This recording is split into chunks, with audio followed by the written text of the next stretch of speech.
बहुत समय पहले की बात है। विंध्य पर्वतों की तलहटी में बसा हुआ सूर्यगढ़ नाम का एक समृद्ध राज्य था।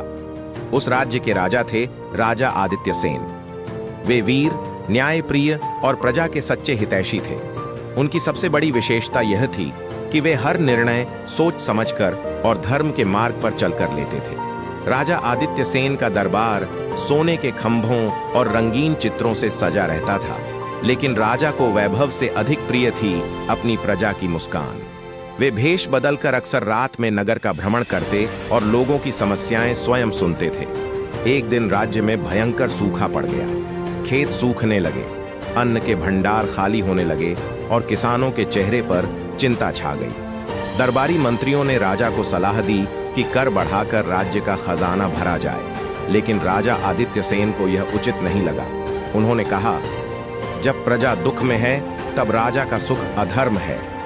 राजा ने राजकोष खोलकर अन्न भंडार जनता के लिए खोल दिए। दूर दराज के राज्यों से अनाज मंगवाया गया और किसानों को बीज तथा बैल दिए गए। साथ ही राजा ने स्वयं खेतों में जाकर किसानों के साथ काम किया। यह देखकर प्रजा का साहस बढ़ा और सभी ने मिलकर कठिन समय का सामना किया। कुछ महीनों बाद वर्षा हुई और खेत फिर से हरे भरे हो गए। राज्य में खुशहाली लौट आई। प्रजा राजा के इस त्याग और करुणा को कभी नहीं भूली। लेकिन कहानी यहीं समाप्त नहीं होती।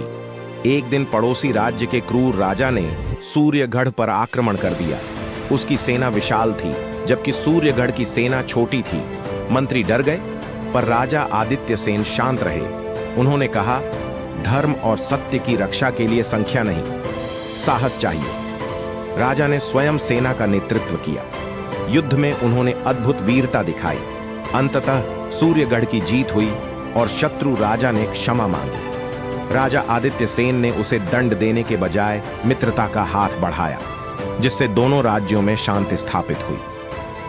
राजा आदित्य सेन का नाम इतिहास में इसलिए अमर हुआ क्योंकि उन्होंने सिखाया कि सच्चा राजा वही होता है जो शक्ति से नहीं, बल्कि न्याय, करुणा और त्याग से राज्य करता है।